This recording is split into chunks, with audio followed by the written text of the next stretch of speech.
remember when I got shingles from stressing myself out? Yes. Oh yeah. So here's the bad thing. So again, so I just pushed myself, yeah, and that's why I have a scar like right here on the side and right above my eyebrow. So I got like, I don't know, some sickness like a month before, right before I was about to graduate. And so it's like only people like over 40 get shingles. And I was like 28, and then I go to the doctor and they're like, you have shingles. And I'm like so, and they're like, you're not drinking water, you're not sleeping enough, you're pushing yourself. And I really did push myself like to the final thing. I don't regret it because it didn't kill me, so I'm like, beat that. But it was still an experience where definitely balance everything you do, but just drop all the bullshit, drop all the shit you don't need in your life. Like, there's a lot of stuff we all have that you're like, just sacrifice stuff. You won't get to that next point. You can't get something new without sacrificing you love now. Like, if there's, I'm not saying like, oh, make more time for it. It's got to be something you love, something you enjoy doing every day that you're like, I've already sacrificed for 10 years. I'm already 30 years old. I don't need to sacrifice again. Then you're not going to get to that. You have to sacrifice again to get something better. You will never get something better without sacrificing something again. It's just like, trust me, it sucks. Even after all of these years, for me to get to one more level that I'm trying to shift over to, I still have to sacrifice more. And I'm like, really? Like, I don't have time for anything anymore, but I still love this, luckily. And seriously, surround yourself with good people. Like, my whole team, everybody, like, all my clients. I used to even tell them back in the day, I used to want to get so good that all I had to do was cut my friends' hairs, and that's all I do. I haven't taken new clients. My link is like nowhere, anywhere. I think I just put it back up though. Just for like, it's funny, ironically, out of all the times, like yesterday I put it back up. But I don't promote my work. I don't try to get new clients. Here's my only rule. I tell everybody, don't send me your shitty friends. You all know your shitty friends. Everybody's got like those people you're like, yeah, don't send me that person. You're like, all right, I won't send this.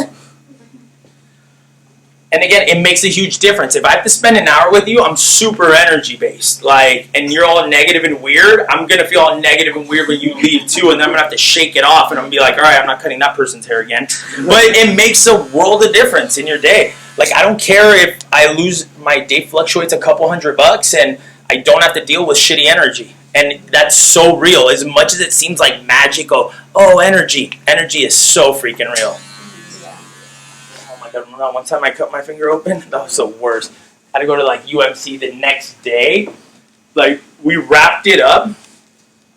I cut this girl, she wanted long layers. It was rad. And then Cantrell, the last minute, goes, she would look really cute with like a bob.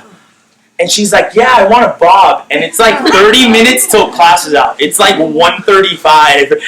And I just remember just like wanting to stab him. And I was just like, all right, you want a bob? And I just go, all right. So I drop all her hair down. And I just start cutting real quick. And on like my third chop, I bring her whole bob down. I tuck it in. I go 1, 2. And then the scissor gets stuck and I had to pull it out. Because it was on my finger and it wouldn't even cut through. Like, that's how bad it was. I pull out. And I just knew it was bad that I gripped my hand. And I was like, and I remember I walked up to him and I'm like, yo, dude, you got to finish this haircut for me. I just cut my finger real bad. And as I'm walking in the bathroom right there, like some girl goes, she's like, Carlos, you're dripping. And I look down and it's like that dark purple blood. And I'm like gripping it as tight as I can.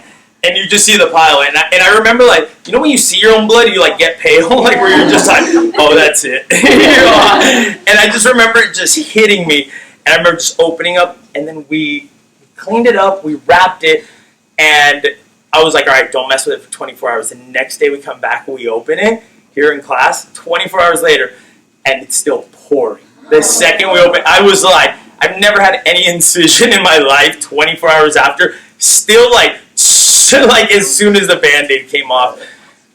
And that was 2 months before graduating, and then the shingles was a month before graduating. Like, it was almost like the universe was like, we're not going to let you graduate. Like, we're going to do everything we can to mess it up. And your finger skin, your nail skin was peeling off. Oh my God, yeah. Before Christmas.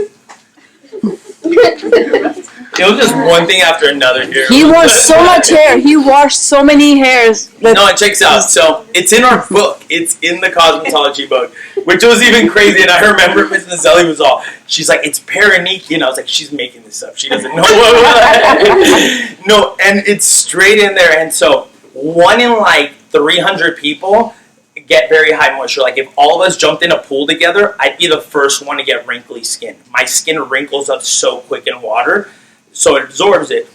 So because I was shampooing everybody, it started to absorb, and I was doing like 4 clients a day or something like that. So bacteria was getting underneath my nail, so it puffs up on the side and it gets super sensitive. Like it almost, at first it looks like just like red, like I don't know, something's in there. And green. And yeah, and then it starts to puff out like a little bubble, and it almost gets like a little yellowish and green. And I swear, if I would even just be walking and my finger tapped something, it was like the most god-red, like awful pain where I was like, like almost trembling sweat from the pain. And we had to cut it out, which was crazy. And then you still have that video? Yeah, I saw that video somewhere. Yeah. They show online how he cuts his paronychia. Yeah. We did a YouTube video where I took a few shots of like Jameson or something like that, and then my friend who I trusted took a scalpel, like a clean razor scalpel, and cut out the pus. There's only 2 ways to get rid of it. It's cut it out or antibiotics. And at the time I didn't have health insurance. And as you guys all know, as hairdressers, that's another thing later on that somebody else will touch base on. That I was just like, all right, let's cut it out. And no, and we just pushed it out. And it was like this white pus thing that just came out of my finger. And it was just crazy that was in our book. And I'm like, of course, out of like 1 in 300 people, I get it. I'm like, after all of that had been happening. But I was sort of like, every time like you're about to get to a new chapter in your life and things are going good, and you're almost there wherever you're at and whatever, the universe is going to destroy everything around you to test you. It just does it. Like, and I'm not trying to be negative. It's just the universe being like, do you really want it? And it's just like holding on. It's just like, some days you're just like, I'm going to quit. I'm going to quit. And you're just like, you just get through. That was like perfect. That little string was there.